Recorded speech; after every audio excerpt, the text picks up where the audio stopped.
രാജ്യത്തിന്റെ വീണ്ടെടുപ്പിനെന്ന തലക്കെട്ടിൽ SDPI സംസ്ഥാന പ്രസിഡന്റ് മൂവാറ്റുപുഴ അഷ്റഫ് മൌലവി നയിക്കുന്ന ജനമുന്നേറ്റ യാത്രയ്ക്ക് നാളെ വൈകിട്ട് പെരുമ്പാവൂരിൽ ഗംഭീര വരവേൽപ്പ് നൽകുമെന്ന് SDPI എറണാകുളം ജില്ലാ general secretary Ajmal K Mujeeb വാർത്താസമ്മേളനത്തിൽ അറിയിച്ചു.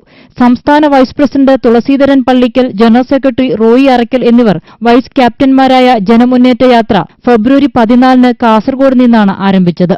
സംസ്ഥാനത്തെ എല്ലാ ജില്ലകളിലും പര്യടനം നടത്തി മാർച്ച് 1-ന് തിരുവനന്തപുരത്ത് ജനമുന്നേറ്റ യാത്ര സമാപിക്കും. എറണാകുളം ജില്ലയിലെ പര്യടനം ഫെബ്രുവരി 23-ന് ഉച്ചയ്ക്ക് 2 മണിക്ക് സൌത്ത് കളമശ്ശേരിയിൽ നിന്ന് ആരംഭിക്കും. നൂറുകണക്കിന് വാഹനങ്ങളുടെ അകമ്പടിയോടെ തുറന്ന ജീപ്പിലാണ് ജാഥ ക്യാപ്റ്റനെ കളമശ്ശേരിയിൽ നിന്ന് പെരുമ്പാവൂരിലേക്ക് ആനയിക്കുന്നത്.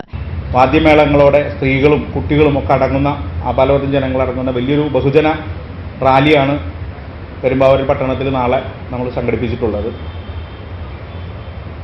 പാലക്കാട് താഴത്തുനിന്ന് ആരംഭിക്കുന്ന റാലി മുനിസിപ്പൽ സ്റ്റേഡിയത്തിൽ സമാപിക്കുമ്പോൾ സമാപന സമ്മേളനം ഉദ്ഘാടനം ചെയ്യുന്നത് പാർട്ടിയുടെ കർണാടക സംസ്ഥാന പ്രസിഡന്റ് അബ്ദുൽ മജീദ് മൈസൂർ അദ്ദേഹമാണ്.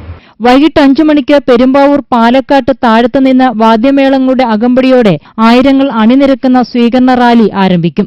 തുടർന്ന് മുനിസിപ്പൽ സ്റ്റേഡിയം ഗ്രൌണ്ടിൽ നടക്കുന്ന സ്വീകരണ മഹാസമ്മേളനത്തിൽ ജില്ലാ പ്രസിഡന്റ് VK ഷൌക്കത്ത് അലി അധ്യക്ഷത വഹിക്കും. SDPI കർണാടക സംസ്ഥാന പ്രസിഡന്റ് അബ്ദുൾ മജീദ് മൈസൂർ സമ്മേളനം ഉദ്ഘാടനം ചെയ്യും.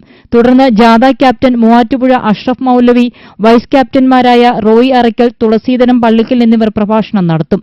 ഭരണഘടന സംരക്ഷിക്കുക, ജാതി സെൻസസ് നടപ്പിലാക്കുക, പൌരാവകാശ വിരുദ്ധ നിയമങ്ങൾ പിൻവലിക്കുക, ഫെഡറലിസം കാത്തുസൂക്ഷിക്കുക, രാഷ്ട്രീയ തടവുകാരെ വിട്ടയക്കുക, തൊഴിലില്ലായ്മ പരിഹരിക്കുക, കർഷകദ്രോഹ നയങ്ങൾ തിരുത്തുക തുടങ്ങിയ ആവശ്യങ്ങൾ ഉന്നയിച്ചാണ് യാത്ര സംഘടിപ്പിച്ചിരിക്കുന്നത്. വാർത്താസമ്മേളനത്തിൽ ജില്ലാ general secretary Ajmal K Mujeeb, ജില്ലാ സെക്രട്ടറി ബാബു വേങ്ങൂർ, പെരുമ്പാവൂർ മണ്ഡലം പ്രസിഡന്റ് ഷിഹാബ് MM, പെരുമ്പാവൂർ മണ്ഡലം സെക്രട്ടറി അൻവർ കോക്കാടി തുടങ്ങിയവർ പങ്കെടുത്തു.